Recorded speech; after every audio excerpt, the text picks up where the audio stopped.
Hi, I'm Arlen Geyer.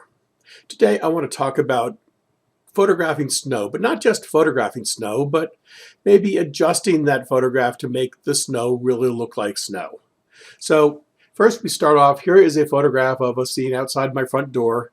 I didn't want to venture any further out because it was 13 degrees outside and I didn't feel like getting that cold. So this is the scene outside my front door in the early morning before the sun had fully risen. And so everything's in shadow. And I shot this at the meter indicated exposure. But remember that the camera doesn't know whether what you're shooting is white or black or gray. And so it just assumes everything is gray. And so of course it made it look gray. So then I opened up the camera one stop. I did a +1 exposure compensation and it produced this. And then I tried +2, which produced this. And that to me was a lot closer to what I'm looking for. But the challenge with snow is you want it to look white, but you don't want it to look blown out white. You want to see some texture in it. And that's where the challenge moves from the camera into an application like Lightroom or Photoshop. So here I'm in Lightroom and I'm in the Develop module. And I'm going to take that same image, I've made a copy of it here, and I'm going to just move through a number of things. And basically what I want to do is increase the contrast in the highlight areas. And so I'll show you what I'm going to end up with here. I'm going to end up right there.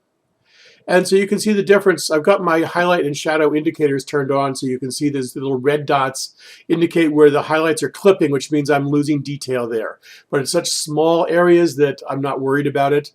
I could actually remove that, but it's not going to show. So the shadow areas, I don't actually have anything clipping right now. I can adjust this. And you can see now I've got some clipping in the fence there. The blue areas. So I'm going to just adjust that to where that goes away. Maybe leave just a touch right over in here and down here. So those are going to be pure black with no texture, but of course there's not much there to begin with. So the goal here, if I scroll back down, again, if I go to the complete beginning, I am back here and it's crooked because I was cold. And so the first thing I did was crop it. And then the next thing I did was the camera introduces, the lens introduces a little bit of distortion. So I straightened that out. And then I started making adjustments. And the adjustments are all with the exposure and the highlights, a little bit with the shadows, a lot with the whites. And I also used the tone curve. So you can just watch over there. If I just jump up here, a little black clipping on that.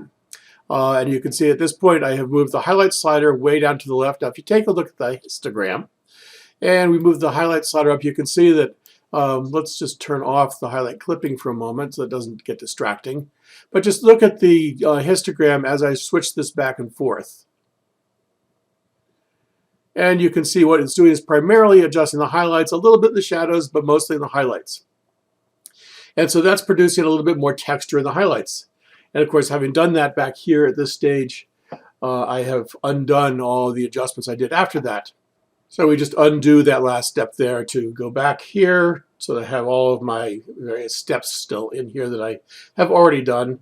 And at a certain point, I've done some adjustments with the highlights and the whites. The idea of the whites, let me turn the highlight clipping back on again. And the whites, that's what you use to keep it bright.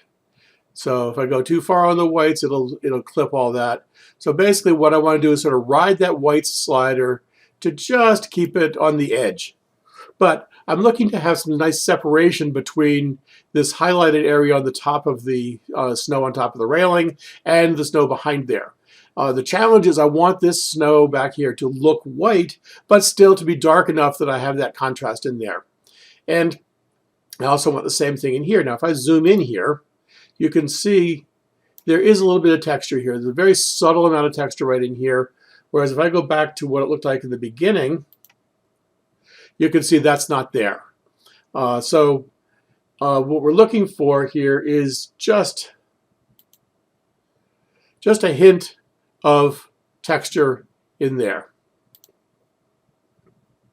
And so the tone curve is a big help on this. Basically what this does is black is on the left, white is on the right, and I can adjust by grabbing in here and moving, or I can adjust with these little sliders down here.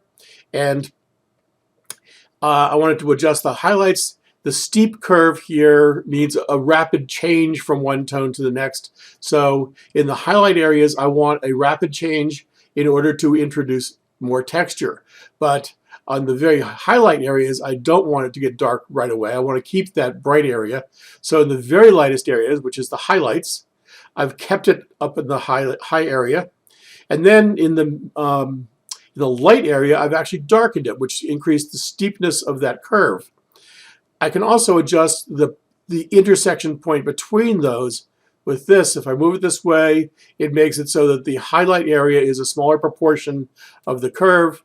But in this case, I want to keep that a little bit higher and try to find that point where the steep curve is in where all this texture is right here.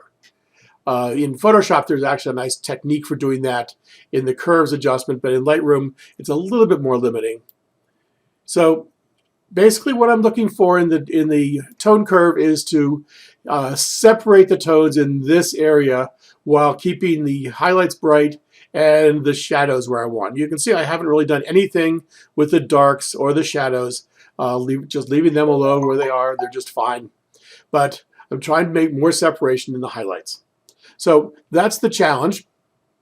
If you have bright sunlight, like here, which I did a few hours later, the challenge is similar. I'm going to just jump right to the end on this one and only go back to the beginning and show you that right here, the first thing I did on this, if I go back up to the top here, the first thing I did on this, notice that at a +2 exposure compensation, at this point I'm clipping the brightest areas. But because I'm shooting in RAW, I have some latitude to correct that. So the first thing I did was adjust the highlights. And I just slapped that all the way down to -100, which pulled those right back into condition there. And this is actually looking pretty good just by doing that one thing. But by fooling around with a few more things, we got to here, which is a little bit more dramatic, and you can really see the texture in here. It has made the shadows darker, but it has maintained the brightness in the highlights. So there you go. There are some techniques for adjusting snow, both in shooting it and in correcting it in post-production. Thanks. I hope that was useful.